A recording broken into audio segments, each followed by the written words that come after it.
G'day and welcome to this Australian Open Life. We tell stories and our story is tennis, and we're back for the second time today.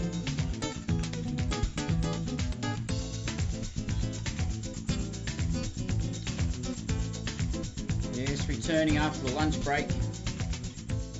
We're going to fire up the kettle pretty soon, but just coming back for a second helping of tennis. Wimbledon 2023, that's where the stories are, and in this particular episode, qualifying at Wimbledon, day 2, and this time we're showcasing ladies qualifying, and we've picked out a match for you there, and we're going to spend a set in the company of a couple of hard-working WTA players who are hoping and coming from an unseeded ranking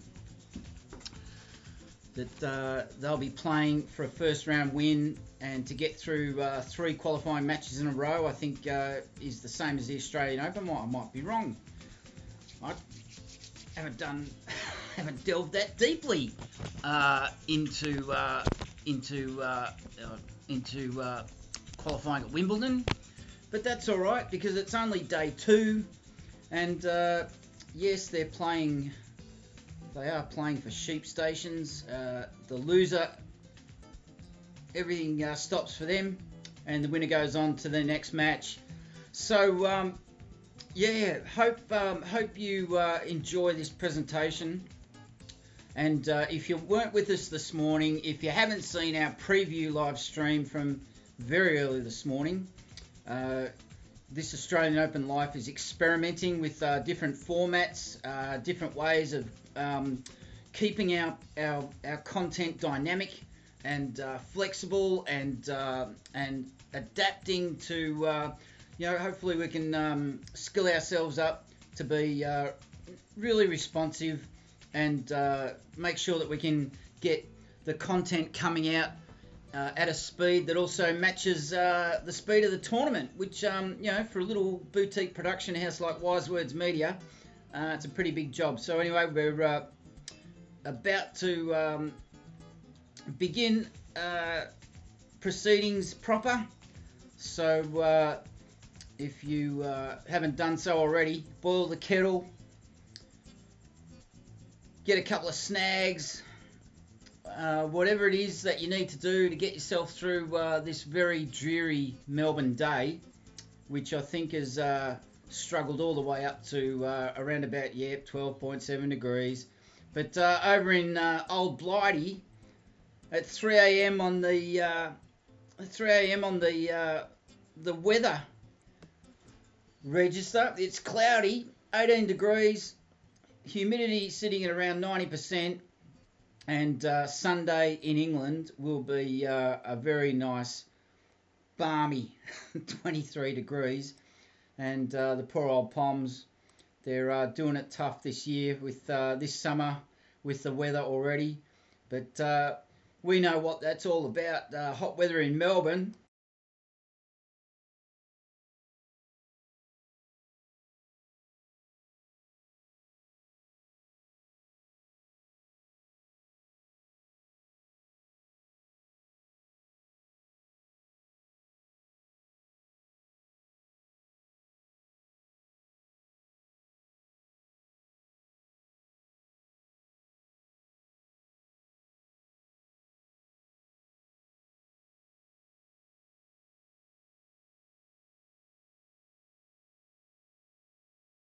Let's go back here.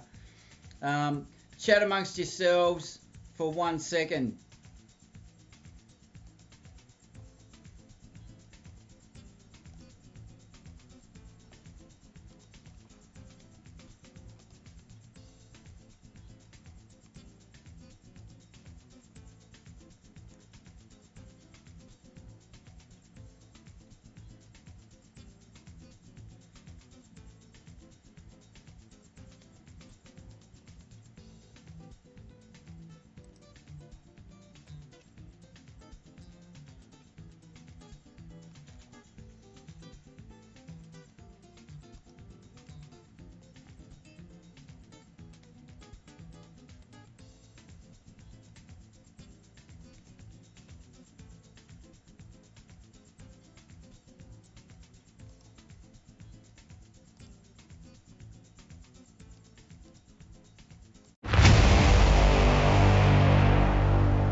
Yep, that's technology for you.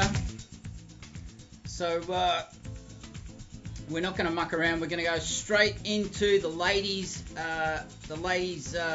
first round qualifying match that we've picked out for you, and that match is going to be played between. It's going to be played between.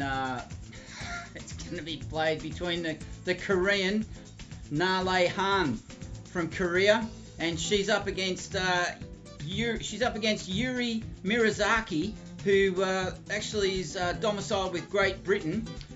So I don't know too much about these ladies, but I can tell you they're playing. As we just turn this down for a second, they are playing, and we'll just show you, give you a look at these two girls. That's Nale Han from Korea, and she's up against the British player Yuri MIYAZAKI, obviously Japanese heritage. And what we're going to be doing is we're going to be leading into this match with a bit of an intro from the broadcast commentary team, and then the players will be warming up, and we probably won't go through the whole warm-up with the players, but we'll just leave you with the commentary team, and then we'll come back. We're going to play. We're going to wrap up this day 2 qualifying for ladies singles with the second set between these two players. So strap yourselves in, and I'll drop in from time to time. But for the moment, here is the commentary team from the Wimbledon coverage coming up. She plays Greet Minnen of Belgium. Then Rosa Vicens-Mas is perhaps cast as the sacrificial lamb against Mira Andreeva, who is the most talked about young player in the world of tennis at the moment. And then Lily Miyazaki at the start is playing Han of Korea. And it's a cloudy, sort of hazy, sunshiny kind of a day, but the smell of sunblock everywhere, so you know that it's summer. And Louise Plemming is here, so it must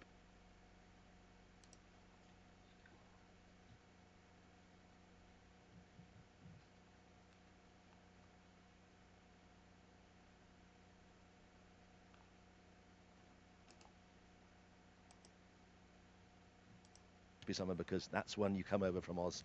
And you've just been talking to Alicia Mollick, who runs the junior program in Australia. There are Australian junior women here everywhere. Yeah, and as has been happening throughout this morning, once again the technology is pushing back, and I'm getting no sound through this. So I'm looking like a complete amateur here. And if you can bear with me while I just check the what's going on here with the audio, because it was working this morning. Anyway, so the Korean unseeded, and likewise the Japanese player unseeded.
of Belgium, then Rosa Vicens-Mas is perhaps cast as the sacrificial lamb against Mira Andreeva, who is the most talked about young player in the world of tennis at the moment.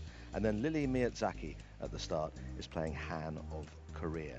And it's a cloudy, sort of hazy, sunshiny kind of a day, but the smell of sunblock everywhere, so you know that it's summer. And welcome back to this and Louise Australian Klebbing Open is here, Live. so it must be summer And because that's when you come over from whatever Oz. reason, And you've just been talking to Alicia Mollick, who runs the junior program in Australia. There are Australian junior women so there's some everywhere. audio there, which maybe you can hear, which I can't, and I'm not sure why. And this is the one that I think, you know, we really love to play. So it's great to see a lot of Australians here, as you said.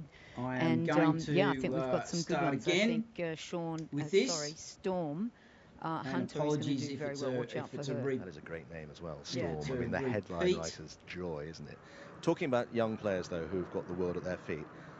Andreeva, 16 years old. So I'll leave you to listen to this commentary, and tennis I'll has got be a back history of young players, to introduce the start of the second set. Some of whom have fallen by the wayside. You know, we'll watch her as a tennis player, but there's so much more than just the tennis, isn't there, as to whether anybody actually makes it. Absolutely. You certainly want to focus on having a great team around you, keep you really grounded. But already she's talking about things that her coach is saying, that she wants to not be a diva. But obviously she's got loads of confidence and huge expectation for herself. She said, you know, if Novak's going for 23, I'm going for 25. So, but it is, you know, we've seen other players fall down by the wayside. You know, Capriati had a tough journey. You know, there's been so many players that have been touted to be the next huge thing and just not been able to deal with the pressures. So hopefully she's getting that really good support.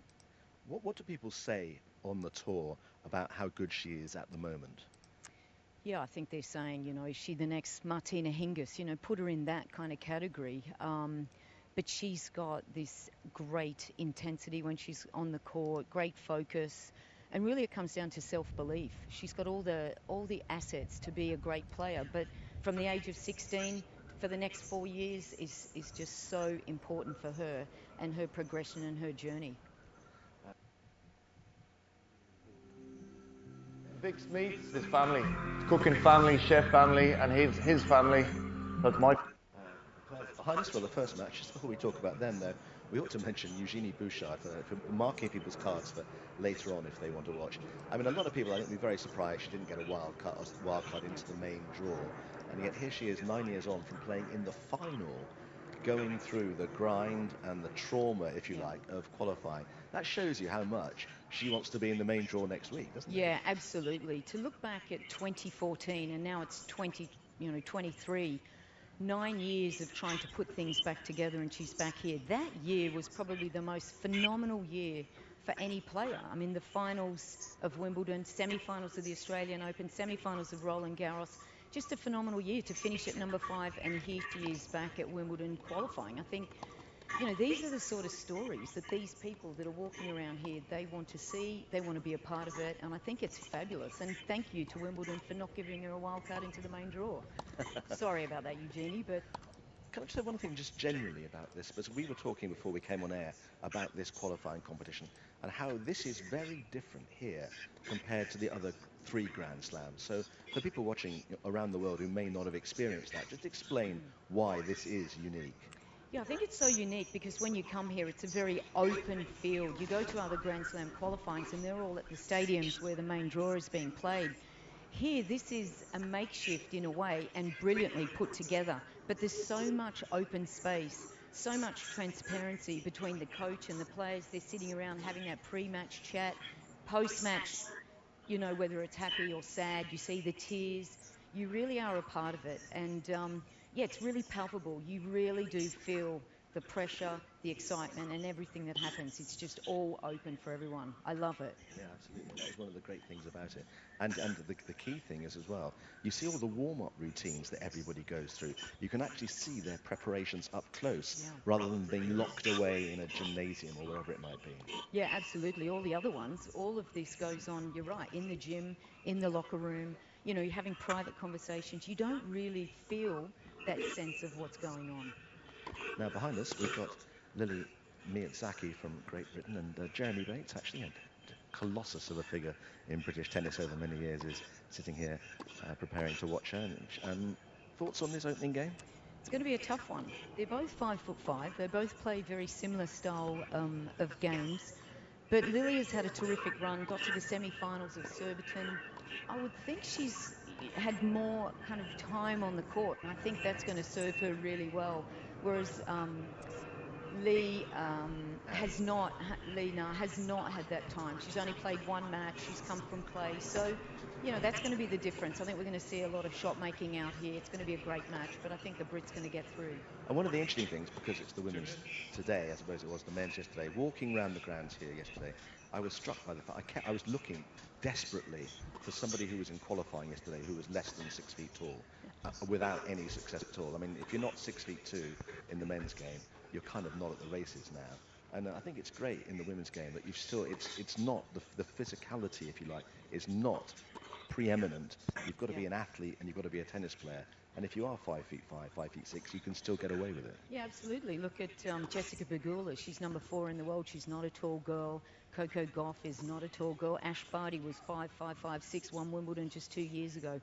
You had to get that in. I had to, just being an Aussie. But I think it really does display, the difference in the way the game is being played, particularly in the women's game. And I love that the variation, the diversity of the way they can, shot making. And of course, on the tour, they're getting bigger, taller, more powerful. Sabalenka and Rybakina. I mean, they're leading the charge, aren't they? With Iga, obviously. But we've got to still keep that, the slice, the drop shots. And, I love seeing that. And I think that's the legacy that Ash Barty's left behind. Okay, well, you're on commentary duty here, and you're alongside Andrew Castle.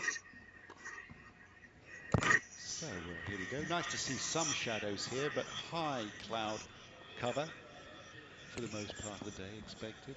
Gusting to 30 seconds. Only 6 or 7 miles an hour it was this morning, so very, very pleasant.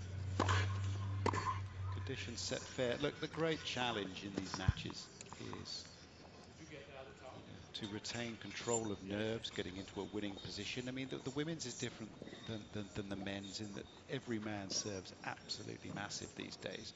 In the women, perhaps you might see more breaks of serve, and it makes for highly entertaining and unpredictable tennis. The match is never over when the tension is there, and it certainly is. The first round of qualies for a major. MIYAZAKI versus Leihan.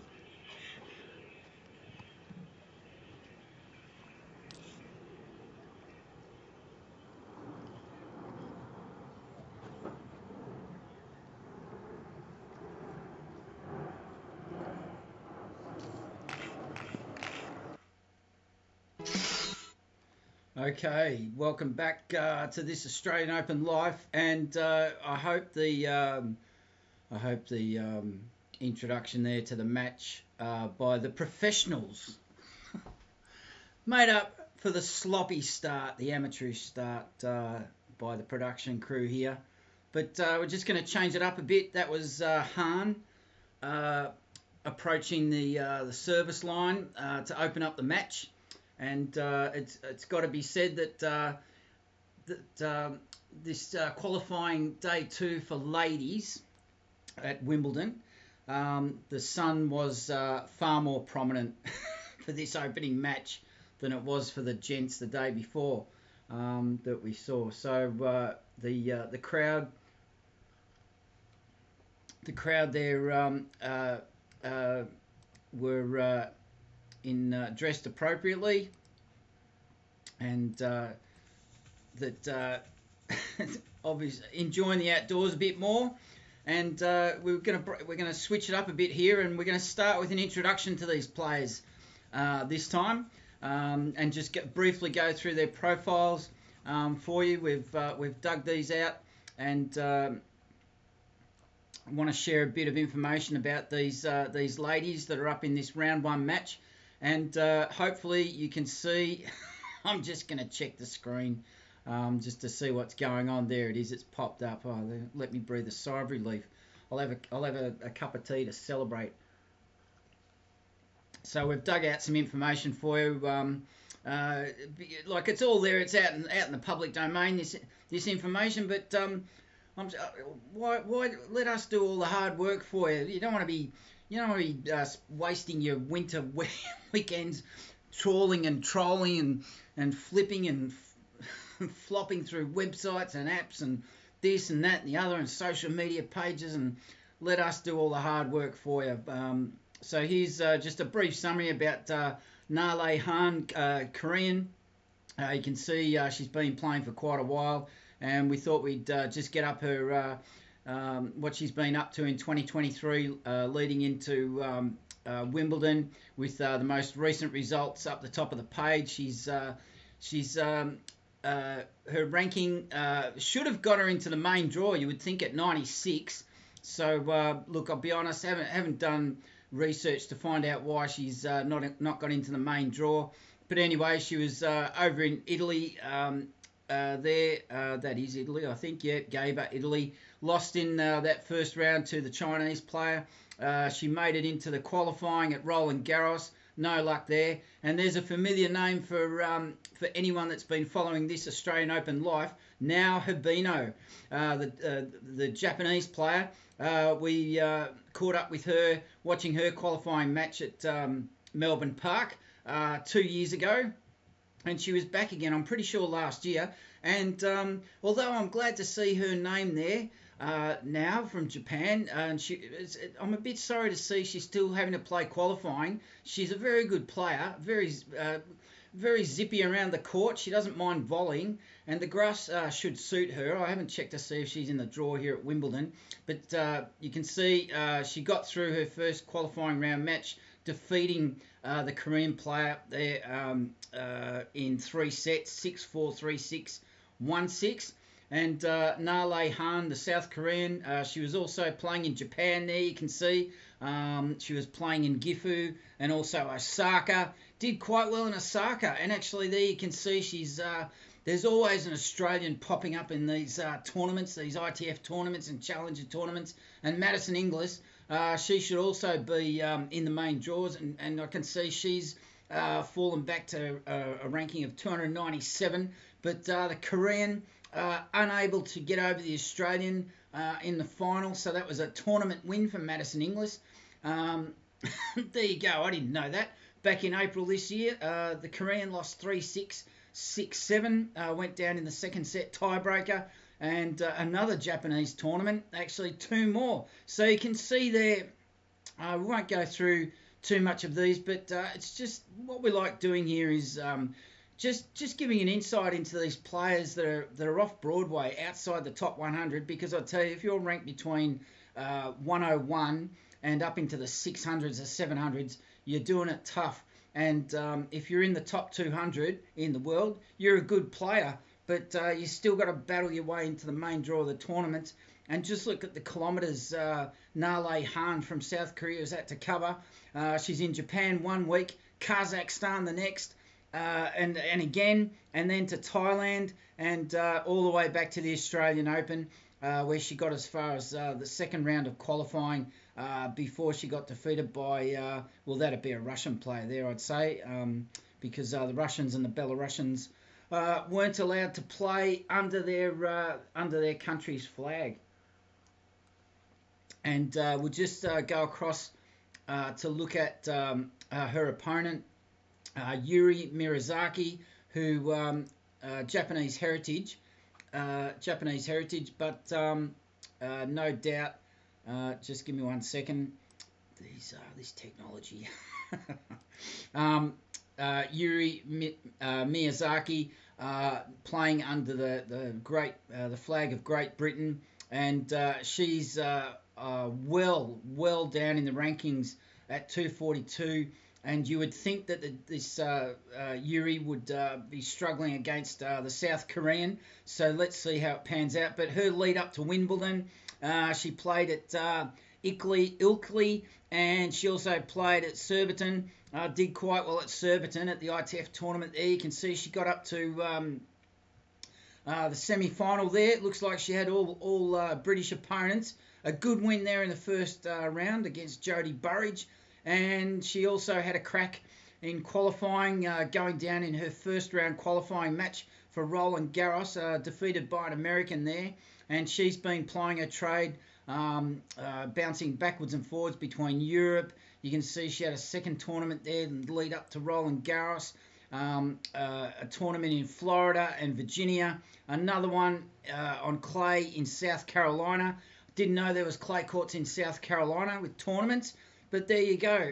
And not too successful, unfortunately, bowing out pretty quickly in those qualifying rounds. Another ITF in France and another one in Germany. So, you know, it's tough, and you can see the prize money barely that'd barely pay their airfare from one country to the next. And if we go all the way down to the Australian Open, you'll also see that she had a pretty good run in Australia, which is nice to see. And I mean, being beaten in 3 sets by Coco Vandeweghe, the American, the 23rd seed in qualifying. She had to go through qualifying as well, and being ranked, seeded 23rd, her ranking 139, and that's a very decent, that's a close match for someone like Yuri Miyazaki, losing the first set fairly comfortably, and then to come back and win that tiebreaker 7-6, and then to go down so close 6-7 in the third. So, you know, she's no slouch is what the picture I'm trying to paint. So we'll go back, and we're going to pick up this match as it's the first set. I'll tell you what the score of the first set was. We'll just get back here to the IBM Slam Tracker. These ladies out on the stadium court, which I believe is court 11, and so we're gonna skip the first set, and it's Yuri Miyazaki winning that first set 6-2. Now that's a surprise to me, because you saw the rankings difference that Han is ranked 96 in the world at the moment, and Miyazaki is ranked 242. So I think that's where we'll leave it for now. So we're going to rejoin this match, and we're going to go. We're going to join this match courtside. With this match, and we'll get to the end of the first set, and I've just got to line up the replay, the audio here. We're rejoining. The second set starts at about the 40-minute mark, so just let me get hold of this, and you'll hear just the end of a commentary interview, and then it'll be getting straight back into the match, where it'll be one set has been completed with the British player Yuri Miyazaki leading, the player from South Korea, Nale Han, and we'll pick up the commentary now. So if you just bear with me, and we'll get to that right now. Who go to American college, develop themselves and their game over there. Is that something that you actually would actively encourage? If it's the right thing for the player, absolutely. And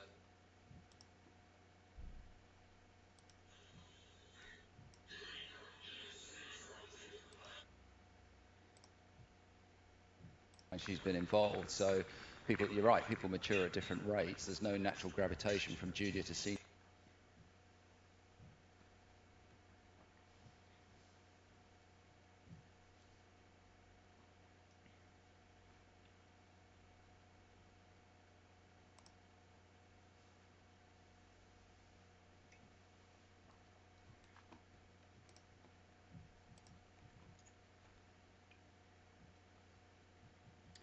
And now we're back on court, and you'll see that you'll see.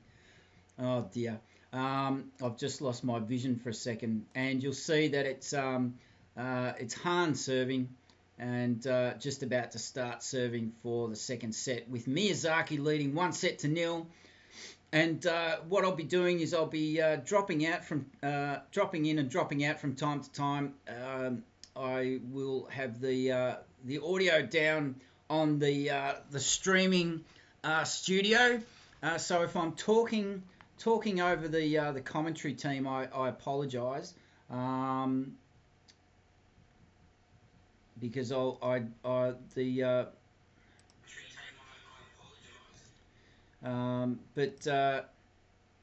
yeah, I've just got to double check to see what's going on.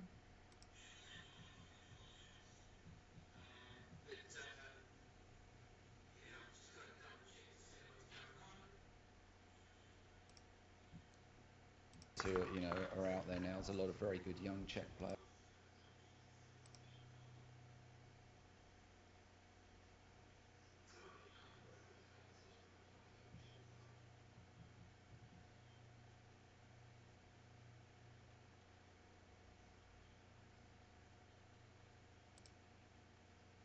Slowly, yet thin line.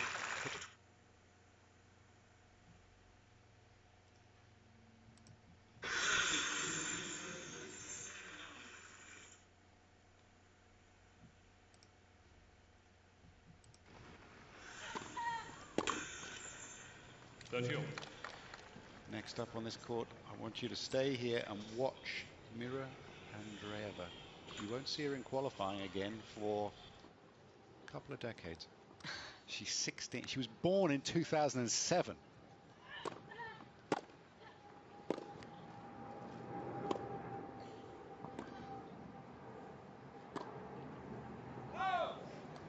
You've got the Fruhretova sisters from the Czech Republic. You might have heard a bang there through the mics. Did we hear a bang? Right. A fly is missing in Roehampton. Louise Fleming demonstrating true power on the forehand side. And there's now a squished fly. It really was in my eyesight. I couldn't get around that fly. I had to go. Wow, that was, she almost broke the commentary box. Just getting inspired by MIYAZAKI, who's smashing a few out. Are you always this aggressive? Only in the commentary box. And very passive and calm, really. Wow, that was a powerful blow.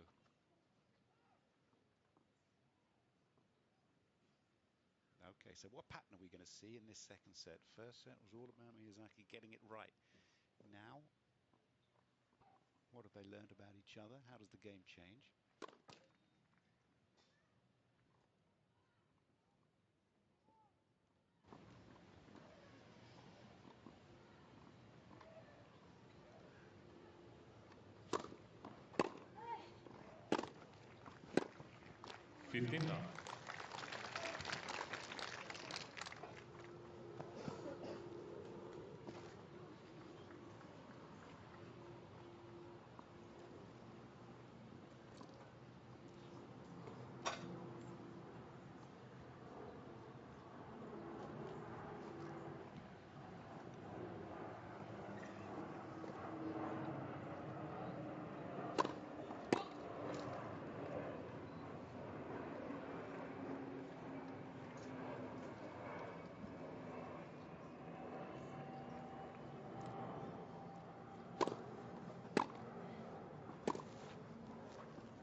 30-15.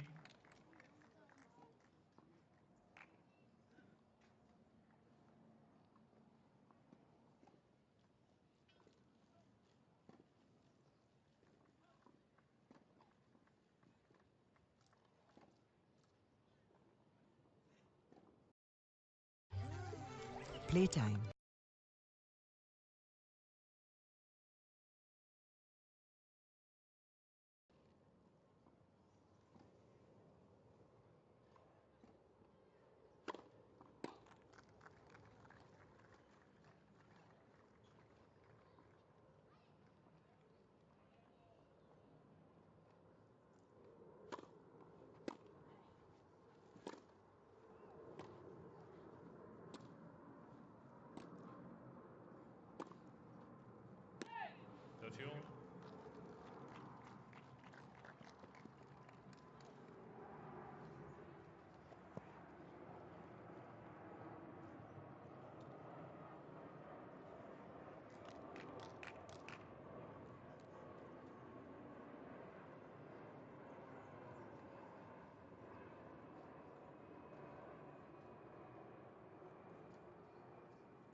Okay, Miyazaki.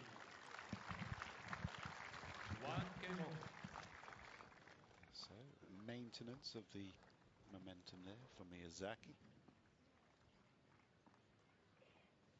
It's an important one as well, I think, just to not allow Han to get into rhythm here. I mean, this young lady knows how to play, and she can really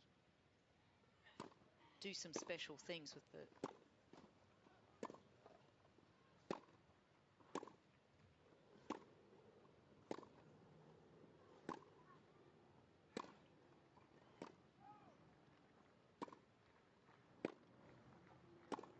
Yeah, with her ground strokes, I really feel if she just stays a little bit more patient and waits for the right ball. I feel in that first set she just was really rushing a little bit, not comfortable, and of course she's going to have nerves. I mean, they've both got nerves, just that Miyazaki settled a little bit better.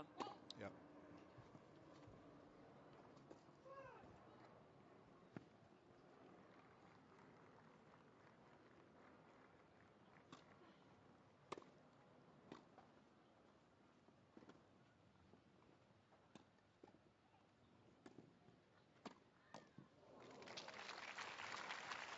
A nice touch, and then just tracking that ball really well, and that's a sign of a comfortable player when you know when they're coming forwards. Good movement here from Miyazaki, but then this one here, wow, really hit with a little extra pace. Nice shot from Han.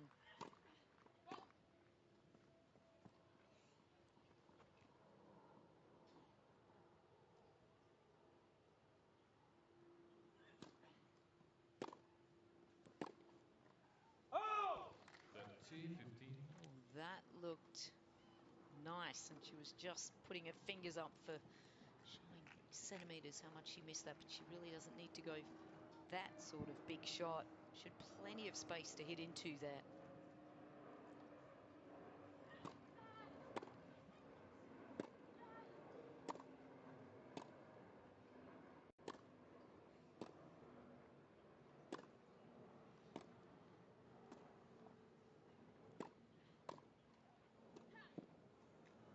And the ball just checked on the South Korean player there, but Miyazaki inside the baseline, just waiting to attack the right ball. Once again, good concentration, actually, from both players. I think Han needs to give less territory. She needs to get on the offensive, probably a little bit more if she can.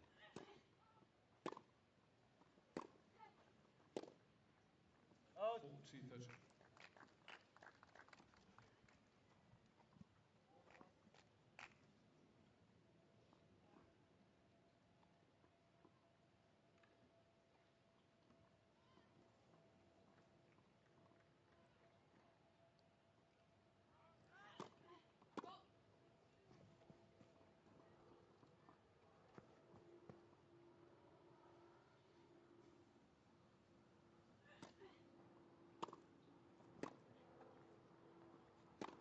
Oh, Game hand. could have come in after that return. She was dragged in by the short nature of the serve, but electing not to. So it's 2-1 to Han, the South Korean second set.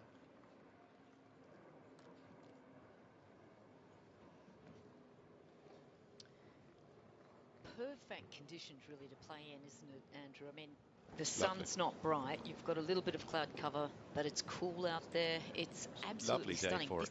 Yeah, and this court is playing just beautifully as well.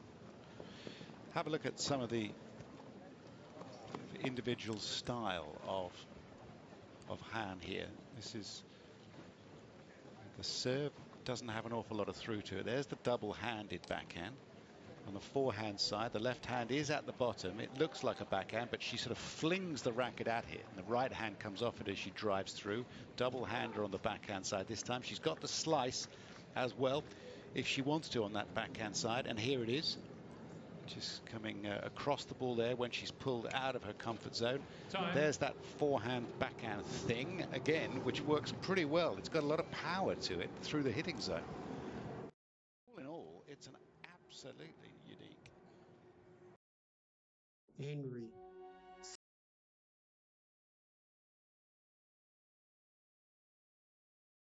Play.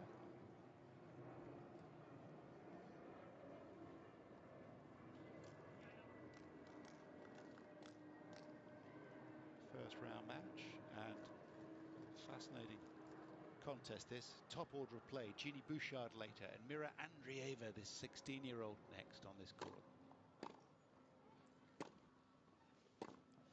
15 love. Elizabeth Mandling is playing today as well. Do you know her? Is she seen Not much too of her? much, no. She was one of my, her mother was one of my favorite players. Yeah. Hannah Mandlikova was incredible. She looked amazing with the headband as well, and she flew around the court, just carving the single-handed backhand, and I thought she was a wonderful player. I remember speaking to Hannah probably 12 years ago back at IMG in Florida, and she was just saying, yeah, I'm working with my daughter and she wants to play, so I'm on the court with her. And isn't that great though? You know, all these years later, they're just loving life. I spoke to Hannah. She's not traveling too much with her, and also it's never easy to be mother and coach as well. I think that's something that the smarter kind of past players will pass that on a little bit. Not, you know, you want to always have that mother kind of relationship, not just a coach relationship. And I think it would have been a tough one for Melody and Martina Hingis, her mum. Sure.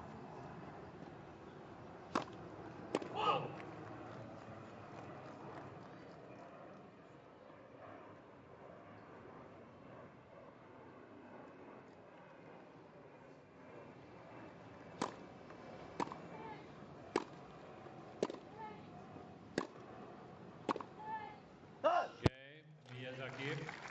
Good play from Lily there as well. Just again, that court position is really serving her really well, taking time away. She's a good foot inside that baseline. But just going back to the conversation as mother coach as well. I mean, Hannah Mandlikova would have just worked so hard her whole career. You kind of run out of energy to do that, to replicate that again with your daughter. I mean, there's not many great players that have done that. There's been some players that have played, but to be top 10 and then turn around and be on that court and travel, do it all again. Would you have the energy to have done that? Absolutely not. Didn't play for 10 years after I finished playing. Last thing I wanted to see was a tennis court. And I played with Jeremy Bates, my old partner, after 10 years we had a rally. The first rally was 100 balls.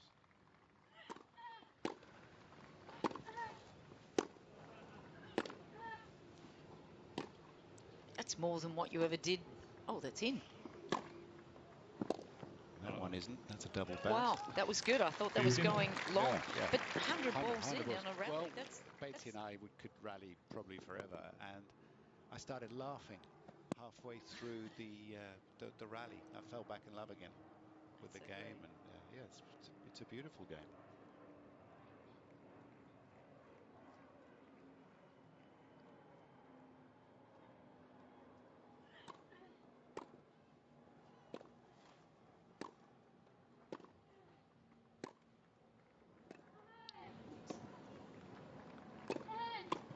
Oof, great volley.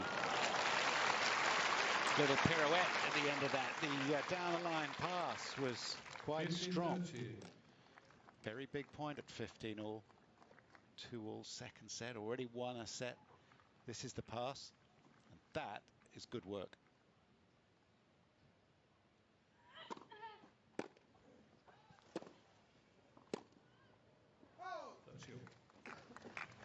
Does Peter Korda travel he's much involved. with Seb? No, he doesn't travel, but he's involved. Yeah. Very much. I mean, the team Seb Korda has put together is fantastic. Jez Green, Mark Bender. Yeah. I mean, physically, they're going to work him perfectly. You know, if you're 6'5" and you have that build, you've got to avoid injury. You've got to add strength, but not bulk. You want speed. That's away. So it's all about coaching. You know, there's no handbook. It's all individual because each person is an individual, and you have to tailor a program for that person. Yeah, it's more like a business decision, really. When you're, you know, your dad and you've been.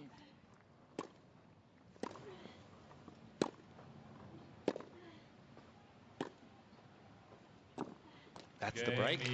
It's a big one. Miyazaki lead by 3 games to 2 second set and by 1 set to love.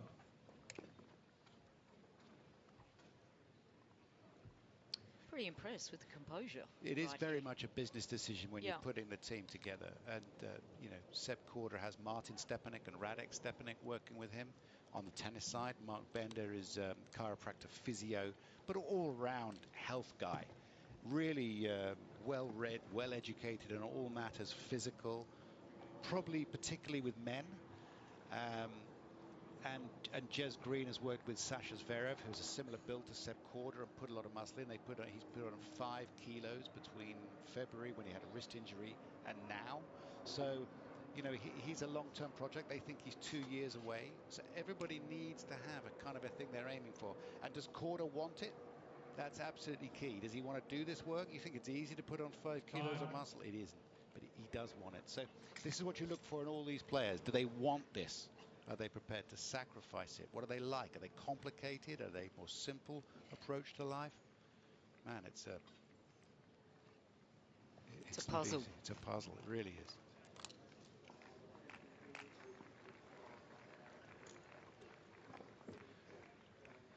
This here is Lily Miyazaki, the British #7, who's just a good, solid, all-round professional. She's a graduate with a master's in IT at Oklahoma University. She was a ferocious goal defense at Emmanuel School in Clapham.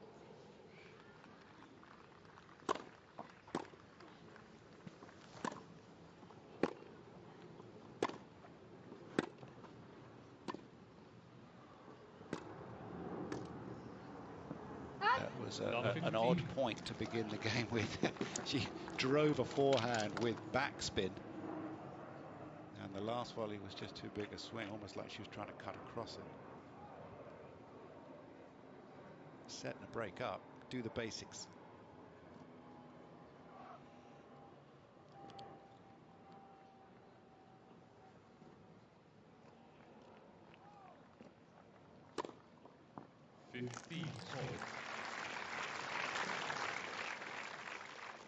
Cannot remember another ace in this match.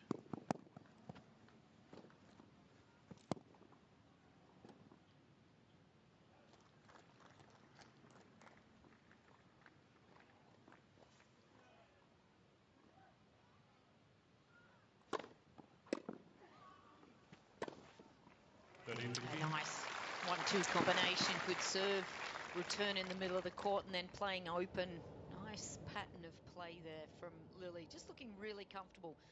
Just getting a little extra on that serve, that's been the reward there, just getting that short ball back in the middle of the court. Then you can dictate. That's pretty much a 70-30 position there.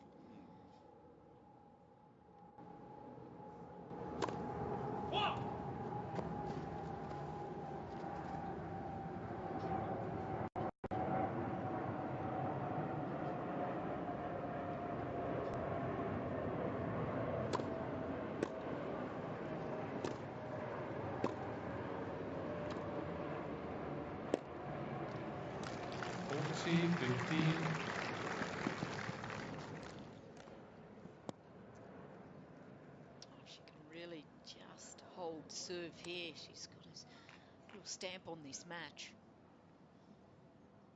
It's had a good emotional match so far. Doesn't give much when you're watching her. That is.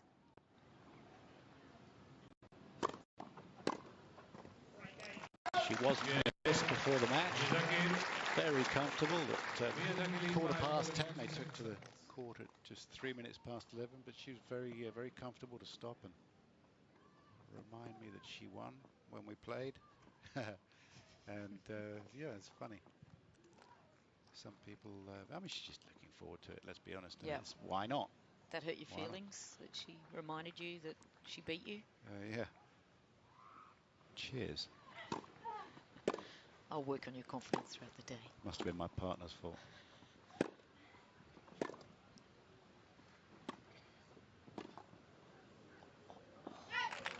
Just chiseling that forehand there, Han. Got to do something a little special here just to hold serve, just to force MIYAZAKI to keep feeling some pressure.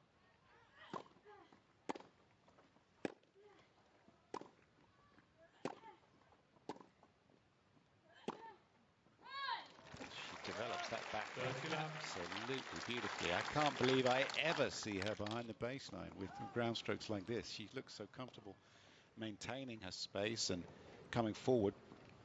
That is a whip.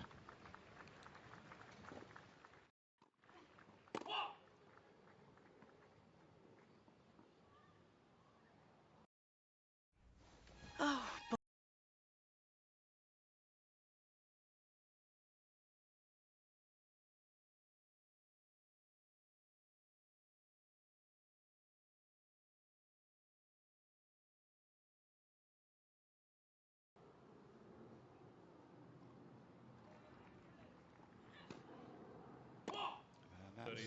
That's no good at all. I mean, we've all been there. I mean, many people in many sports. Just delivering that first ball over a 3-foot putt. Many a pro career is finished.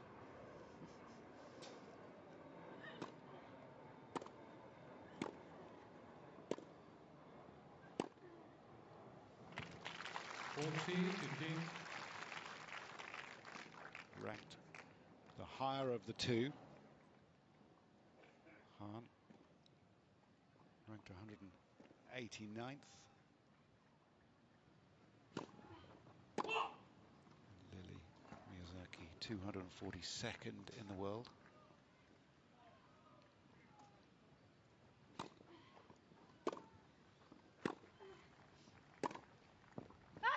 Game, Han. MIYAZAKI leads 4 games to 3 second set and by 1 set to love. Well, you can't imagine the next 2 games are going to be easy for MIYAZAKI, although she is a set and a breakup, 6-2, 4-3.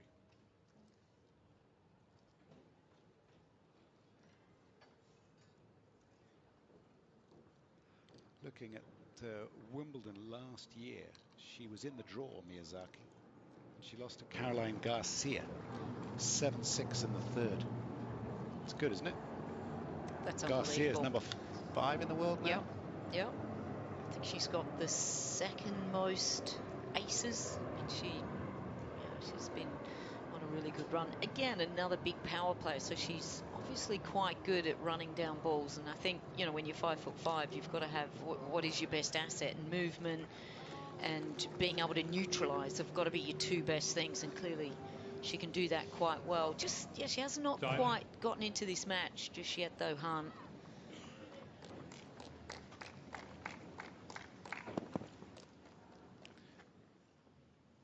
Lily Miyazaki at the Sutton Academy until 18 years of age, and then went to American University, to OU in Norman, Oklahoma. Graduated, got a master's, playing pro now, British number 7.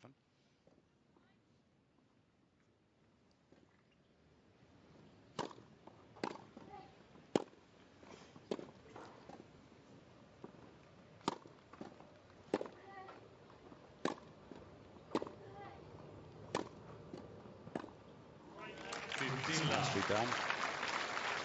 Went down to Australia at the start of the year, lost in the final round of qualifying at the Australian. Heartbreaker. She lost 7-6. Final set to Coco Vanderwey.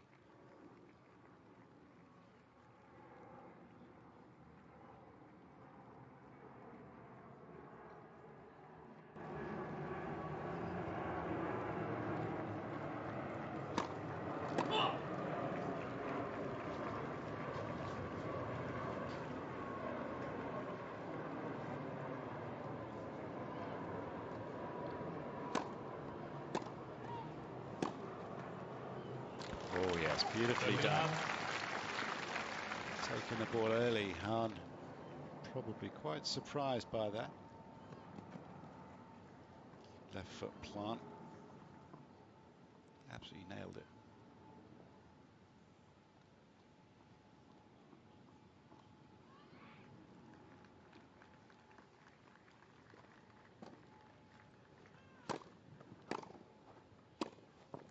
And again. Well, having said that, it may not be easy to close out holding 2 in a row. How gorgeous is that? Cover drive.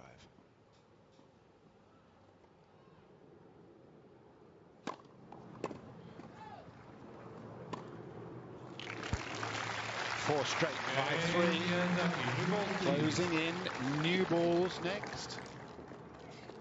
Miyazaki lead by 5 games to 3, second set.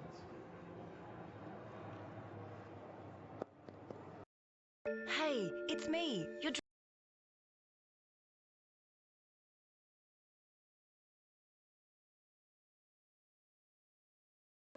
And the Sarah Godson, Ben Murray trained ball personnel going into action and getting the new balls out. They've been training since January, and their big moment will come next week at Wimbledon. Believe me, they move certainly a lot quicker than the invitational players, the legends.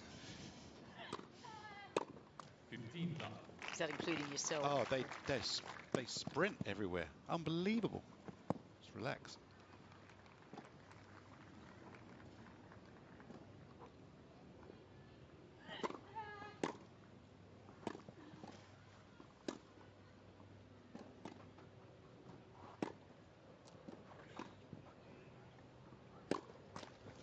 Oh, that one was just really sitting pretty there. Didn't have much on it.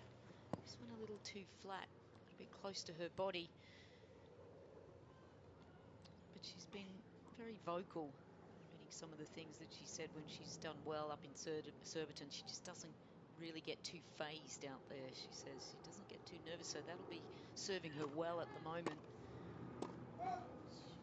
Just long, but I think she also reiterated that we had a chat before the match. Do you think that's a good thing or kind of a bad thing when players don't feel a little bit of nerves? It certainly seems to be doing her okay today. We'll see how nervous she is in the next game. Maybe in that last game, if she gets through that. Exactly. Got to be sweating a little bit more.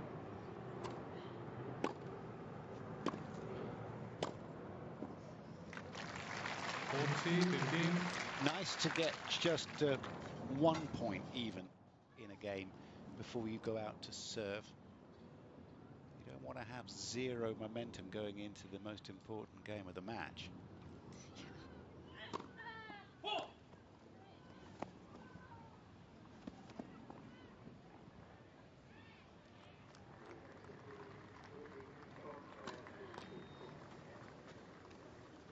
40-30.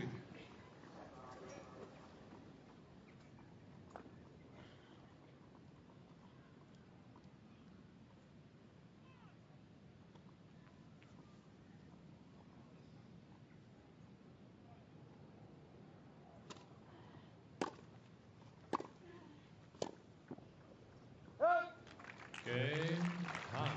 And at least Han has asked the question here of Lily Miyazaki, who will serve for a place in the second round of qualifying in just a mo.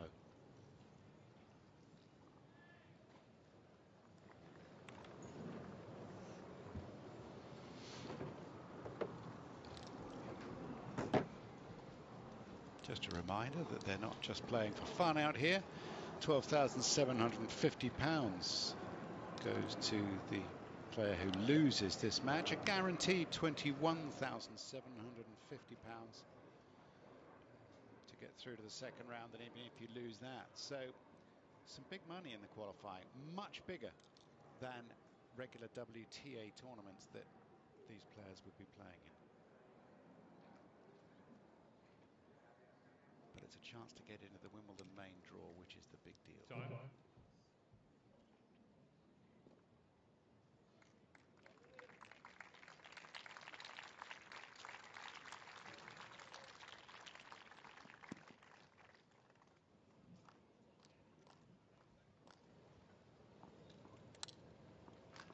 So quite a moment this for Yuriko Lily Miyazaki, Japanese born, has taken on British nationality. You can't be a dual national if you are in fact Japanese. She represents Britain and proudly raised here.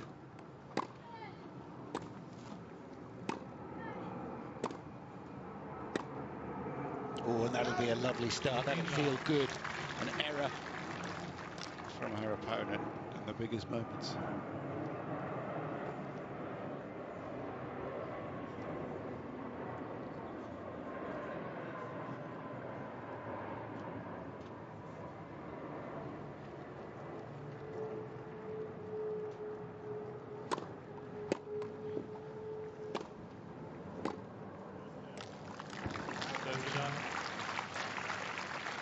Strong hitting once again. High forehand, comfortably pounded into the corner. 6 straight points on serve.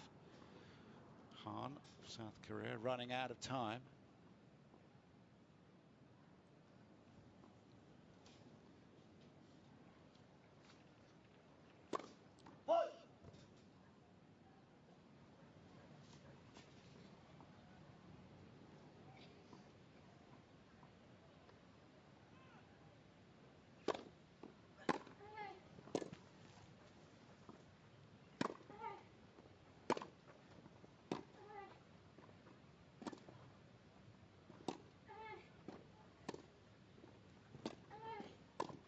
I don't blame her for coming in.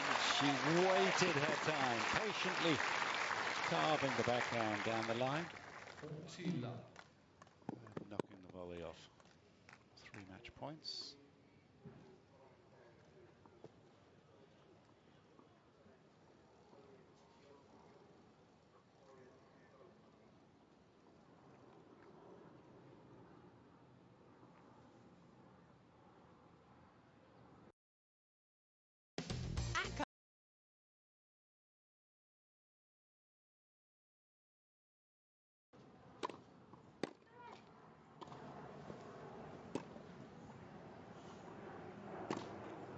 And the forehand winner down the line seals the British victory. Lily Miyazaki in straight sets, 6-2, 6-4. Comfortably done. Very, very clean hitting. And no sign of nerves at all. Having said that the last 2 games might not be easy on serve, sure enough, she held them both to love. Brilliant. We gotta love that smile. I love how she's performed throughout this match. I just feel there's been no dip. There was no level where she really dipped off at all. She was, yeah, really solid throughout. She'll be really happy with that. And I think the fact that she's played a lot of matches on grass has really served her well. Sure. She beat Jodie Burrage. It was always good to beat your fellow countrywomen as well. She beat Jodie Burrage, Eden Silva, and Isabel Lacey at Surbiton. That was a great week. Lost to Katie Swan in the semi-final, but that was a great run.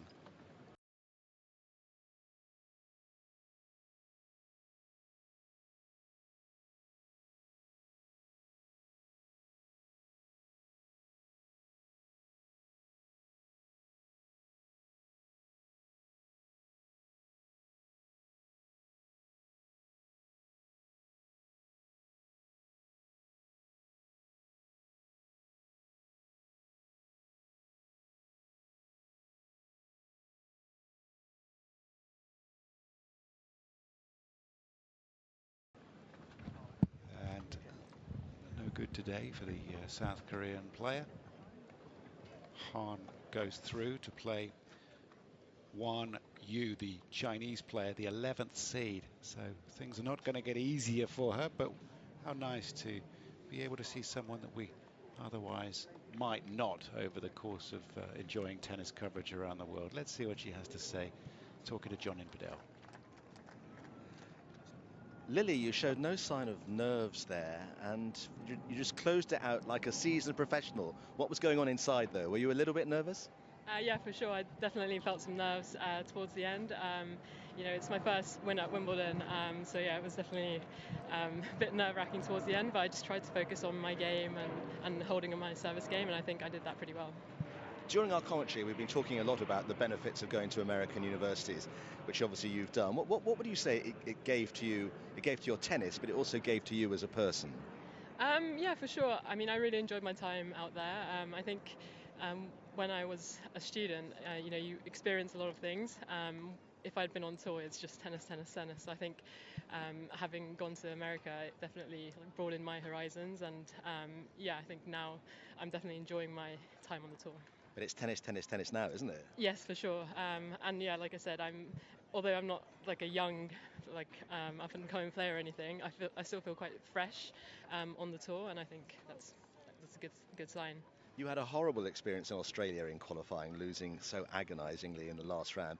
But they always say that you learn more from defeats than from victories. So how much more resolution has that given you here? Yeah, I mean, that definitely made me hungry to try and get better. It was a really heartbreaking loss, losing 7-6 in the third. So yeah, I've been working hard since then, although I've had a few niggles here and there, but I feel like my game's going in the right direction, and hopefully I can maybe do it this week. Well, that was a great start. Keep going. Thank you very much. Thank you, Lee. That's super. Well, that's lovely to hear from her, isn't it? To be completed elsewhere on these grounds, and a few more have also been and gone in the last half hour or so. Here's a match out on court 4. This is Moyuka Yukijima of Japan beating Abdulramova of Uzbekistan. Another. You would call a sort of a three-quarter shot, does she, Malik? I mean, it's almost every ball she goes for something. She's very aggressive. It's fun to watch her, though. Sign.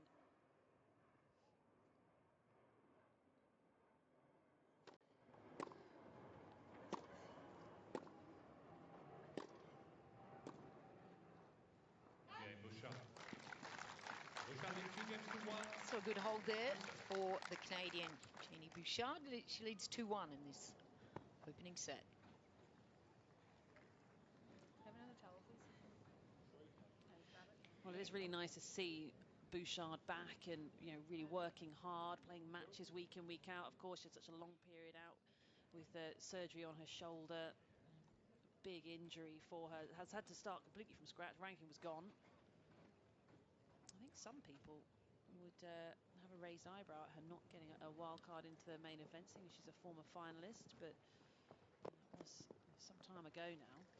Yeah, there's been a fair amount of space, hasn't there? That's, what's that, 9 years? Yeah. And so you think, how long do you hang on to that? And if you haven't stayed in the game and created that presence, I think there's equal kind of argument, I think. And I mean, how great is it for Wimbledon qualifying that she's here?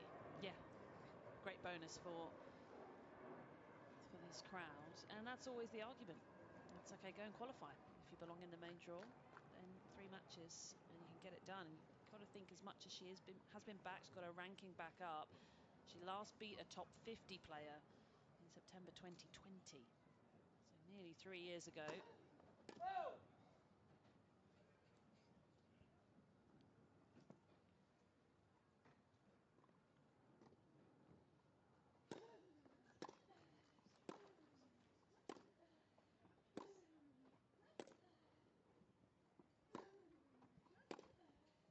Love 15.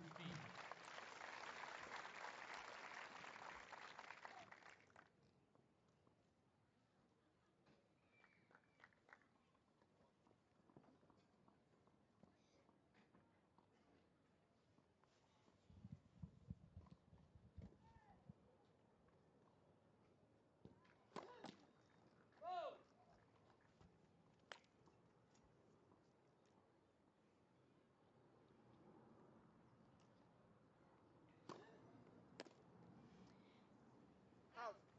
15 all. Now, have you seen, I mean, you've seen a few matches so far now, but have you seen a bit of a trend with this style of play, or is there something that stands out a little bit? Are you seeing more big hitters? We're seeing a lot of slice drop shots. What have you noticed with some of the matches you've seen? Yeah, I think the drop shots have been coming in, quite nicely. I mean, I think all of tennis has been trending in that direction for some time. Just a little bit more variation. Is that a bit of debris that Ash Barty's left behind? Yeah. Got to keep throwing in those Aussies. A huge influence, but it's a response to the deeper positions that we're seeing, which the deeper positions were a response to the power we've been seeing on the court. And that's how it goes. The game moves on, it keeps rolling. I think we're seeing a lot more sort of the conventional volley finish, I think, on the women's side, whereas we used to see a lot of drive volleys, that sort of power. We still see plenty of those around, but a lot of players, sneaking up to the net, feeling very confident in that position.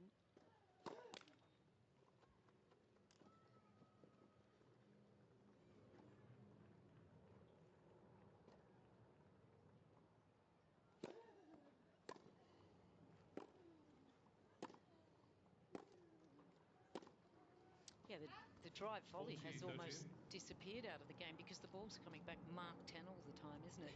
You're not getting that loopy unless you can get someone end range and you get that slice off the back, and then you've got time to sneak in and hit your generic volley anyway. We're not really, as you said, seeing that loopier one.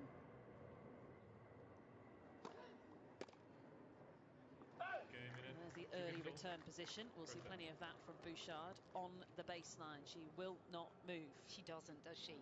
Good hold there from Greet Minnen. That's exactly what she would want to do. Come out here, hold her opening two serves just to build that confidence. A little bit of an unknown situation here for both these players, having never played each other before. I wonder if they've practiced with each other, quite possibly. It's a 4-year gap in age between the two players.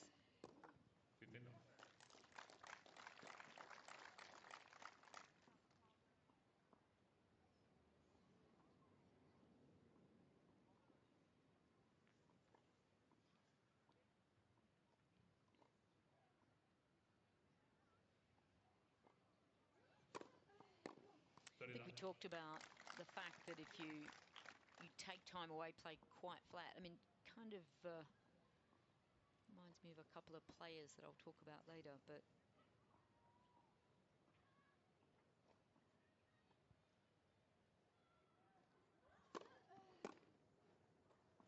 40 love.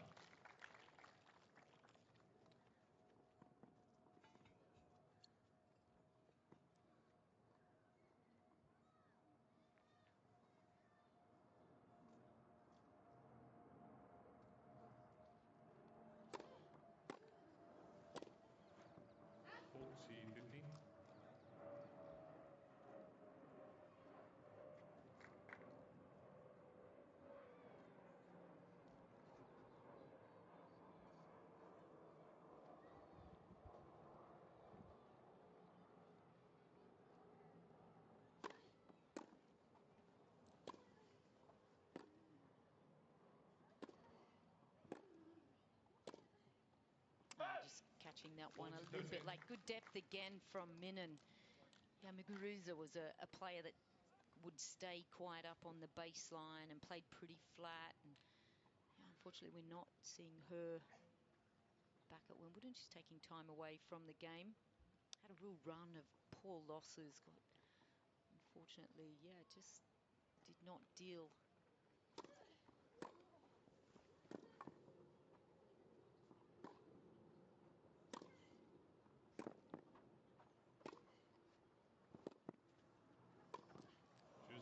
Oh, did all the right things there. Gee, I tell you, Greet Minen, I think, is one of the fastest players on the tour. I mean, watched her play on clay, watched her on hard court, but just the way she is able to defensively get balls back here today. Impressive. Yeah, and it's also a slight difficulty if you have a game style like Bouchard, because your opponent knows if they can just get behind the ball and redirect, then you're the one that's getting rushed.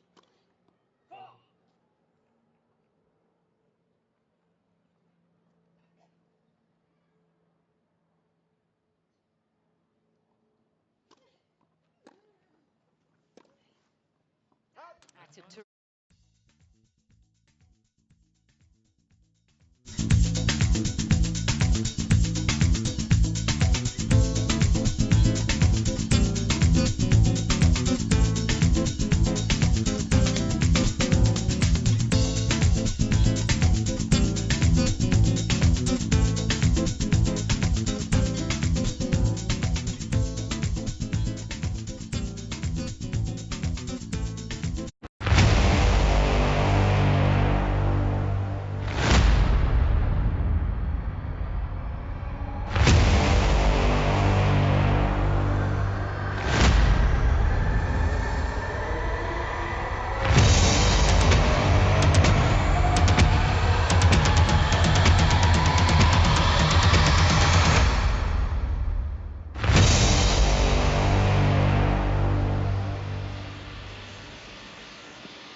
Thank you.